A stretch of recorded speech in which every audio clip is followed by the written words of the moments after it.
socdaalkan xogogaalka iyo xog waranka ah oo qaatay muddo 4 cisho ah ayaa wafdi ballaadhan ay hogaaminayaan musharaxiinta golayaasha deegaanka iyo baarlamaanka gobolka Togdheer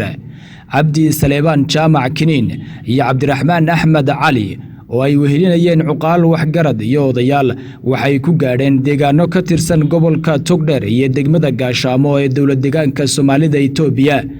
waxaana safarkan ay cagta ku soo dhigeen deegaano dhan 19 deegaan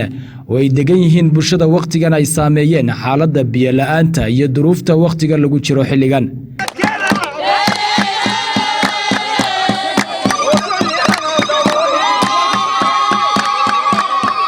deegaanada iyo degmooyinka kala duwan ee wafdida xogogaal gaadheen waxa ka mid ahaa degmada Nasiye Xeer Ducato Libaaxle Dhoqoshay Sibidley Habuura Hayayare Eegi Baalidhaye Tuula Habreed Axmed Gaab Gorgor Boodo Dheere Qaloocatada Habarwaa iyo Garanuugle waxaana musharaxiintu ay ku wargelinayeen bulshada ku dhaqan deegaanadaasi qaadashada kaarka codbixinta iyagoo kala qayb qaadanayay xaaladaha duruufeed ee ku gadaaman bulshada socdaalkaygu wuxuu ku salaysan yahay waa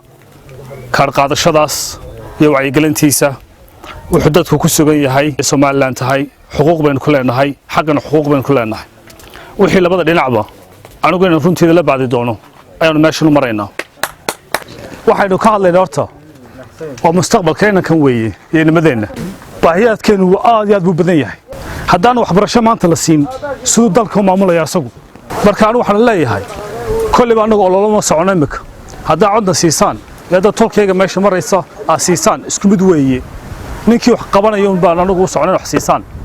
laakiin kaarka horta marka hore qaata wixii wax qabada leema tilmaamayo baahiyaadkiina waan arkaa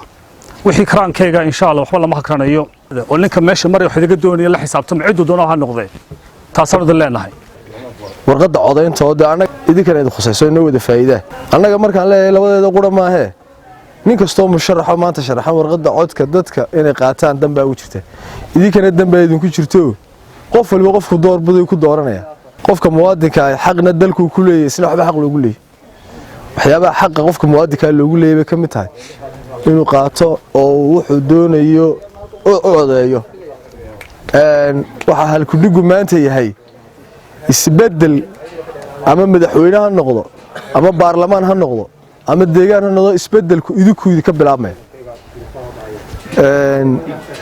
deegaanku bilaadan been Ilaahay baa wax doorta wax bedela laakiin sababtaan leenahay Ilaahay idinku ilhaamiyo kama garanaysaa idinku aadee danta dalka iyo ka dadku ku jirto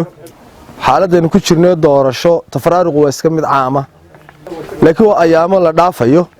cid Ilaahay quraano soo laakiin waxa la dhaafay ma jira oo ah wax soo aanshaha iyo dadnimada waxa aan la dhaafaynan dhamaanayn baa principle in la ilaaliyo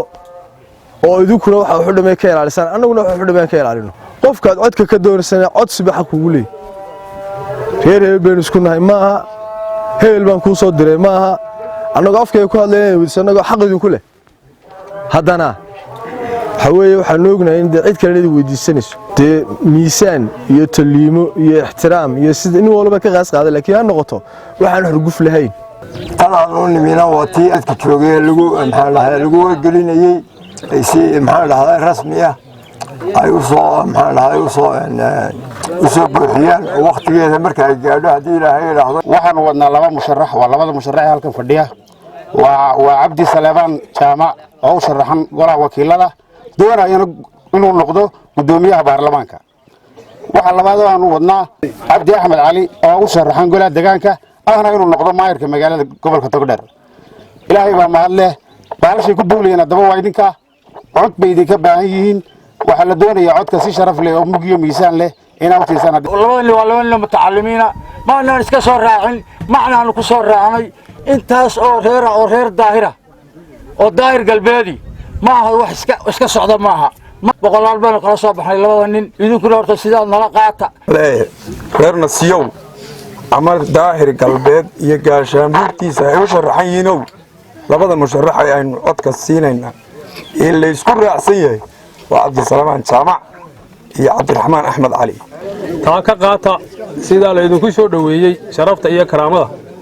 ayaa codkan ku helaysaa waxaan leeyahay ciidii waraaqaha qaadatay ee kaarirku ka maqayo waar doonta waxba fara tari maayaan iyo dad meelaha jooganno qofka aan kaadhka lahayn waa ma jiro ma odan karo de kuwii aanu sugaynay waxaad tihiin kuwii aanu u diyaarsanayn waxaad tihiin kuwaannu fartayada siinaynay waxaad tihiin kuwaannu la ballamaynay waxaannu leenahay haddaannu dhoqoshayba nahay diyaar baannu idiin nahay waana soo baxaysan insha allah waa u dhannahay talo iyo tusmada waa lagu gaadhay murugayaga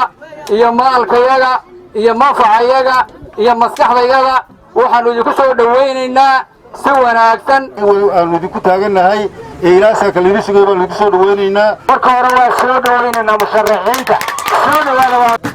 annaga iyo karaanka iyo codkii waannu idiin haynaa diyaar baannu idiinla nahay intaa ka bacdi markaa guulaystaan insha allah waa guulaysanaysaane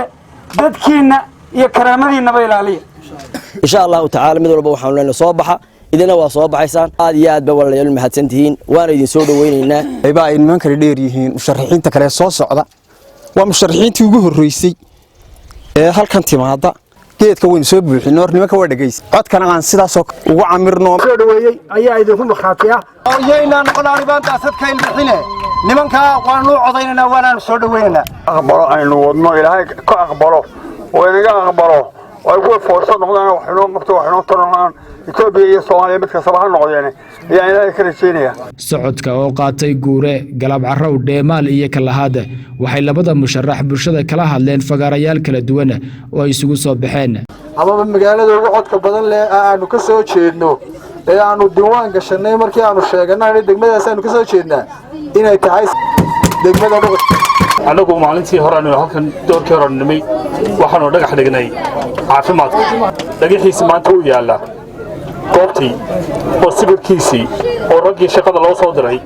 haddana laga hor istaagay kolay ragga isle haddii nimankani wax qabtaan qaar bay nusqaan ku noqonaysaa iyagana uma hiilin degmadana uma hiilin intii lagu jiray socdaalka waxay musharaxiintu agabka ciyaaraha ku wareejiyeen dhalinyarada degmada Dhoqoshay iyo dhalinyarada santarka Baalidhaye ugu dambeyntii musharaxiintu waxay safarka ku soo gabagabeeyeen degmada Beledhig halkaasi oo ay kormeer ku tageen goobaha ay ka socoto qaadashada kaadhka codbixintu Maxamed Matan Gabalaax Sahan TV